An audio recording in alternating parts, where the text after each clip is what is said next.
Down at Paddock Bend, support for their favourite Mark Goosens, unbeaten so far, and this was his winning form in the second of the semi-finals. Goosens will be on the front row for the final. He'll be alongside Sunderland's Warren Hughes, and an eager, talented field will be chasing them hard. Goosens, though, the pre-festival favourite. Now, for the Formula Ford Festival final and all the reputation that this race has, how important is the start going to be? Well, I've got nothing to lose in this race. I mean, I have to go for it from the start on. If I miss a start, I'll try to get in front of another one. So, are you particularly concerned about anyone else in the field?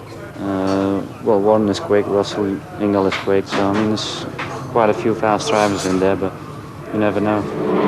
This is Warren Hughes en route to a semi-final victory that gave him pole position. His form off the start line had been a little unreliable, but Hughes very familiar with the Brands Hatch circuit, but chiefly via other racing categories as opposed to Formula Ford.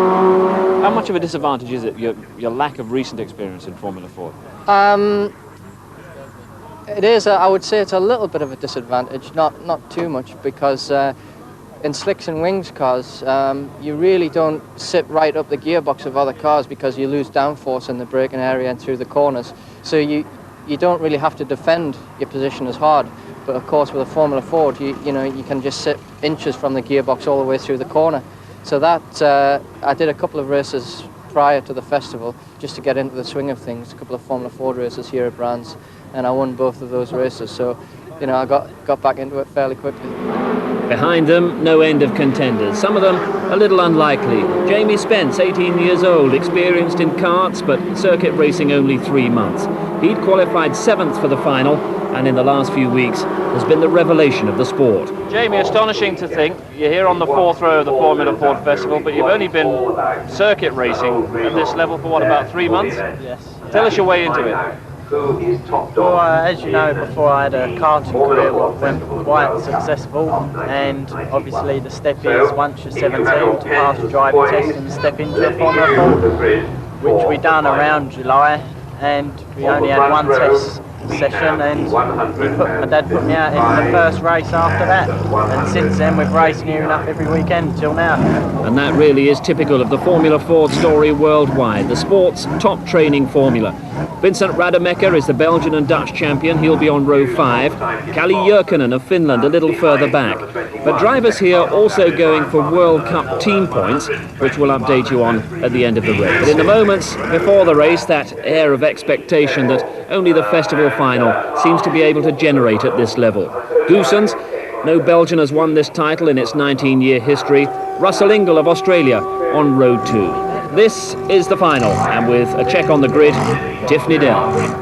The 28 cars then form on the grid for the 20-lap grand final with Warren Hughes on pole position beside British champion Goosens, then Ingall and Hall, junior champion Morelli, Finnish champion Vealainen, young Jamie Spence shares the row with Oliver and Gavin, also with a camera, French champion Guibert, Dutch champion Rademacher, and on row 6 that young German girl Claudia Hürtgen. They await the change to green, away they go, it's a start from the outside, Goosens moving across on Hughes on that challenge up to Paddock Bend, and Goosens in fact has got the jump from that preferred outside front row position. Hughes is now going to have to work hard, and here we are in car with Gavin on the charge up to Druids Hill corner. Puffs of smoke, someone locking brakes up front. You can see how close this type of racing is, but Goosens has made the start. A little bit of a gap to Hughes, then into Ingall into 3rd. Hall has dropped to 4th, 5th is Morelli, 6th is Vealainen, and 7th Gavin. Jamie Spence, that's Gavin he's following. The two camera cars together. Spence actually having a look up the inside of Gavin at Clearways. But it's Goosens that leads the field out onto the top straight for the end of this first lap. Warren Hughes goes with him. Ingall right behind. In the background, Morelli tries to get by Hall, but Hughes is mounting a challenge straight away on Goosens. He's alongside. He's on the outside. Can he get across? Goosens brakes very late and deep, holds Hughes out. Hughes continues the challenge all the way around the outside of Paddock Hill Bend. They're up the hill. Goosens has to shut the door on. Hughes still tries around the outside. He's well out wide at Druids, and Ingall's now got inside Hughes. A tremendous attempt by Hughes to wrest the lead from Goosens at the end of that first lap, and somebody already Morelli off. That's the festival over for him, but it's Goossens out the front now from Ingle, and a gap back to a recovering Hughes, who made such a tremendous bid for the lead. But it's Ingle now mounting a challenge as they start the second lap. It's Ingle right in the strips. We see here now that it's and that's 30. That's Tommy Antolanum pitched high into the air, and the culprit just hitting the barrier was Stefan Nielsen and William Thorburn. They're spinning in sympathy. So, the end of the festival for Antolanum, but Goossens out front. Hughes now has recovered. He's back on the gearbox of Ingle. And these four, Morelli's got round Hall. In fact, Veilanen in the background has also got round Hall. So, the front four pulling away, Hall being pushed back to 6th place. But it's Goossens, Ingle, Hughes and Morelli, the four out front. Really the four pre-race favourites. And here they are, starting the 4th lap of 20. Ingle goes out to the wide, cuts across to the inside. Goossens, though, counters that challenge. Ingle not able to get through. Hughes looks up the inside. Ingle has to come across, and Morelli now looking the long way in the outside. Hughes was chopped off by Ingle, and Morelli's making the most of that. He's going round the outside at Druids. Morelli tries to hold, and he does hold. So Hughes, again, having made a challenge on Ingle for 2nd place, suddenly finds himself in 4th place. So Hughes making the attempt, and Ingle having a look up the inside. Really not on at Surtees, but he's probably just trying to worry the leader, Goossens. But Goossens will be wary of that one. Keeps his head down. 2nd gear out of Clearways, up to 3rd quite quickly there. A long drag in 3rd gear, now snicking 4th gear as Ingle looks out of the slipstream along the outside again. Goossens holding that inside line back to Paddock Hill Bend. Morelli has a look up the inside of Ingle, but it's not to be. The four slot back into line as they go through Paddock Hill Bend, but again Ingle look up the inside. Goossens must be driving with his eyes more on the mirrors than the road ahead of him as Hughes tries round the outside of Morelli. Warren wants that place back, but Morelli pushes him out wide onto the curbs, and Hughes has to give way again, and now he's got Veilanen in his mirrors, and young Jamie Spence has come through to a tremendous 6th place behind these 5 out front. Gavin now behind Spence, so Spence must have got through. Gavin looks up the inside of Spence at Clearways, doesn't get through. The 2 English youngsters chasing the 5 favourites out front. Jamie Spence now tries to get into the slipstream of Veilanen, and this is too far away, and Ingle again mounting another challenge on Goossens as they go up to Paddock Hill Bend. On the outside, he's got to be wary of Dino Morelli right behind him. Morelli will nip inside if Ingle makes a mistake. Goossens blocks, Ingle moves one side and then the other to try and find a way through. Morelli has a feel of the outside line and loses the place to Hughes. Hughes now getting back at Morelli. Did he hold it? No. Morelli just held on around the outside, so Morelli looking to get by Ingle, nearly lost that place. Again Ingle looks. That's not on, as I've said at Surtees, but Russell Ingle feels it's worthwhile, I reckon, to try and rattle Goossens out front, try anything unusual in Formula Ford racing. That's the way to try and make a break, but now closer than ever in the slipstream. These cars can run so close together. Ingle pulls out quite early this time. Behind Hughes mounts a challenge to Morelli. These 4 almost in 2 rows of 2. Veilanen on his own almost behind. Down the dip. Ingle now on the inside. No, Goossens pulls across. Gavin out wide on the edge of the paddock. Again Morelli tries the outside charge on Ingle. Hughes again comes in. So surely Hughes has got 3rd place back off Morelli this time, or has he? No. Morelli holds on to 3rd place, so Hughes keeps on trying to snick back that place but doesn't get it. Veilanen now right on Hughes' gearbox, the front leader battle for 5 cars, and Spence not that far behind. Almost coming to a 8, 9, 10 car battle for the lead. Goossens with a pack in his slipstream. Ingle again edges out slowly from the slipstream, pulls to the left again, always trying to make Goossens break deeper and deeper into Paddock Hill Bend, trying to push him into a mistake, try to make him break just 5 metres too late is all the difference means. But the queue now, nobody trying the outside line. Morelli's tried it twice, he doesn't want to risk it a 3rd time. He knows that Hughes is ready to pounce. Ingle meanwhile really not trying anything out of the ordinary this early on in the final. He's probably hoping for later, but he does look again at Surtees. Behind the pack there's Spence hanging on incredibly well. Young 18-year-old Jamie Spence, and he's only been racing in this formula since July and doing a tremendous time. There's Frank Guibert, the French champion, up behind Hall, battling along behind Spence. Oh, and That's our friend William Thorburn again, this time all on his own. Another spin, but a tremendous time just to get into this grand final that's led so impressively by Goossens. Ingle, though, looking to mount to attack all the time. This time tries the outside. A variation. Morelli tries to get his nose cone up the inside of Ingle. These five now, a gap really back to here. Jamie Spence, who are with now. And these little 420 kilo Formula Ford chassis, they've got 110 horsepower. Oh, and pumped up into the air. That's all Moss Thorpe, indeed. End of young Moss's festival. That wasn't his fault. The culprit, who I cannot see the number of, gets away with it.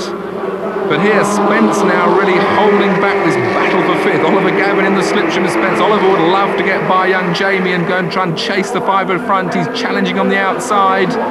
As they start the 11th lap, the front five are getting away and Gavin knows that he wants to get by Jamie, but Jamie driving a race that really does belie his experience. Of course, it's a lot of kart racing, as all these young drivers have, and they know about racing. They know about positioning the car on the circuit to block the opponent behind.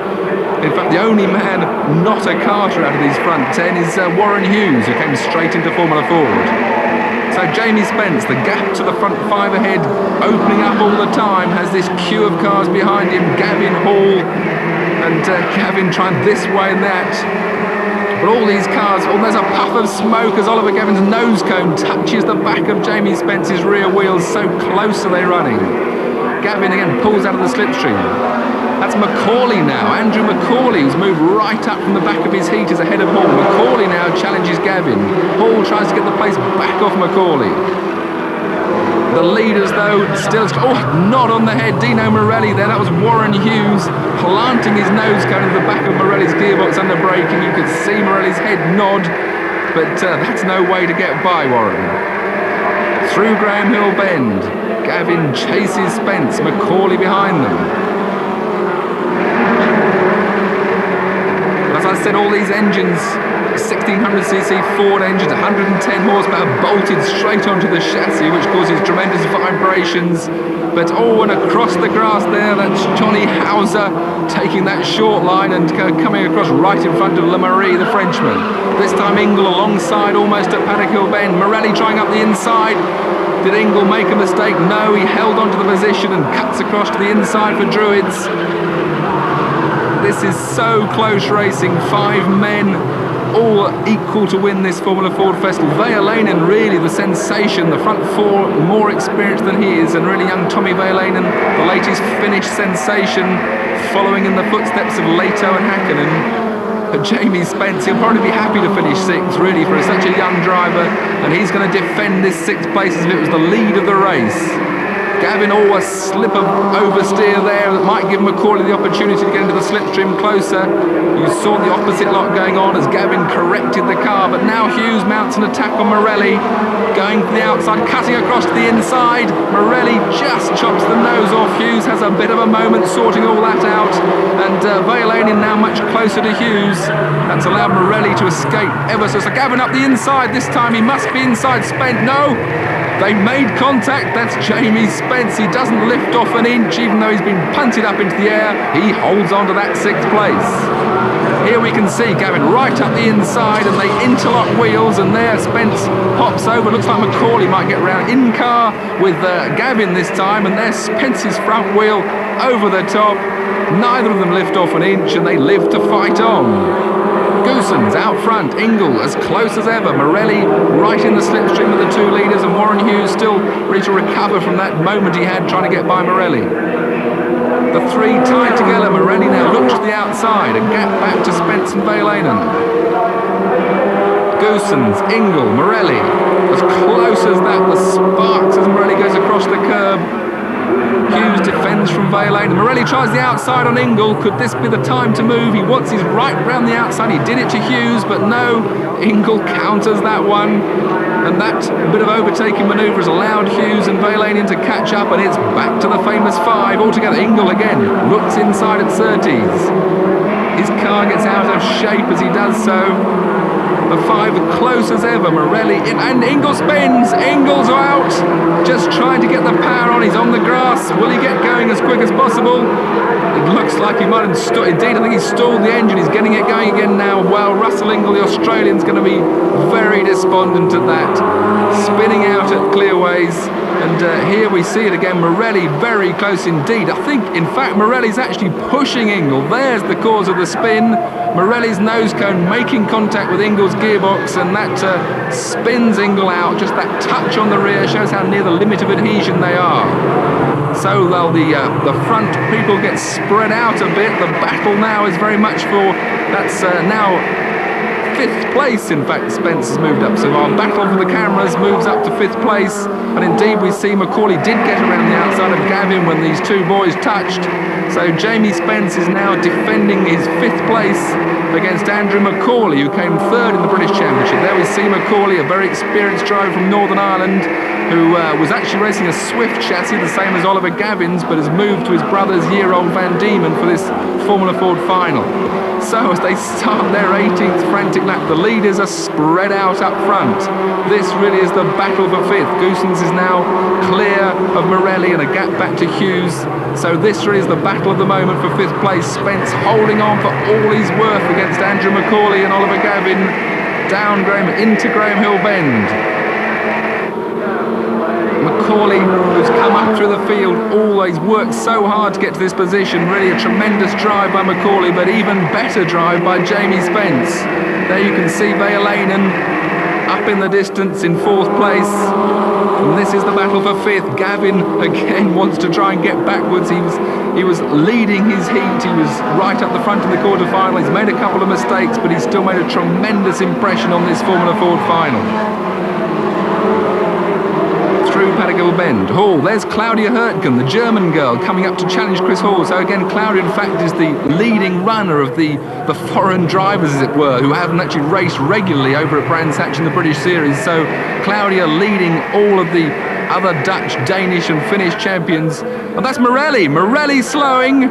And that's really a great shame for young Dino Morelli, the British junior champion, as the camera car battle scythed past him at 30s. Morelli slowed for some, obviously, mechanical reason. And the young British junior champion, really, who's done such a tremendous job. That's a great shame for him. And Jamie Spence now has on his hands a battle for 4th place.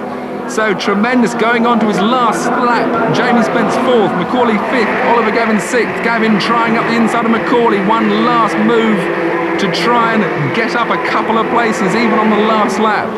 Up to Druids. Gavin really too far behind Macaulay. Macaulay not that close to Spence. I think this battle is resolved. There's not going to be any more moves, and Goossens now with 2 corners to go is well clear of this final that he must go on and win the festival final, surely. Indeed, on the 19th and penultimate lap, as no longer under pressure, he actually set a new lap record. Such is his domination of this final, and it is going to be a tremendous win for the young Belgian. The British champion in that Works Van Diemen Scholar engine wins the 20th Formula Ford Festival. And a very, very popular winner for all those in the crowd who'd made the trip across the channel. Mark Goossens, 5th in last year's final, but the champion in 1991. So many outstanding performances in that final, not only from the top 6, but also from Morelli and from Russell Ingall, who missed out in the end. Tommy Vejalainen battled all the way through the day. Jamie Spence, an outstanding festival debut after only 3 months of circuit racing. But Mark Goossens, he had the backing of the Van Diemen factory, but also the responsibility of being championship favourite. And he responded well to that, to win the title for Belgium. Second place, Warren Hughes. Well, he was disappointed, but no need to be. Warren, after a tough weekend, how do you view that result? A little bit disappointing from my point of view. Obviously, starting on pole position, I really wanted to win it. I thought we had every chance of winning it. The start is what proved crucial. Mark got a slightly better start, was very aggressive, and didn't really give me the chop. Mark soaked in champagne, and deservedly so, but that must have been just about as tough a race as you've had. Yeah, it was really close indeed in the first stage till Russell went off. But Well, that's the festival. It's always like that. Well, what sort of pressure did you feel under in the opening half dozen laps? Not that much, because he tried all the time on the outside line at paddock, and I knew I was later on the brakes, and he was. There was no way he could go through that. So as long as he kept on trying there, I felt quite confident. What sort of plans do you have in place? Anything you can announce yet? Well, at the end I tried to go into F1, but first of all we have to make sure we can find a drive in F3 and go on to 3000 afterwards. You'll be a force to be reckoned with in Formula 3. Well done today. Thank you. Individual success for Mark Goossens, but it was also a team event, and Goossens' performance helped Belgium take the Formula Ford World Cup title by 3 points from England, with Northern Ireland third.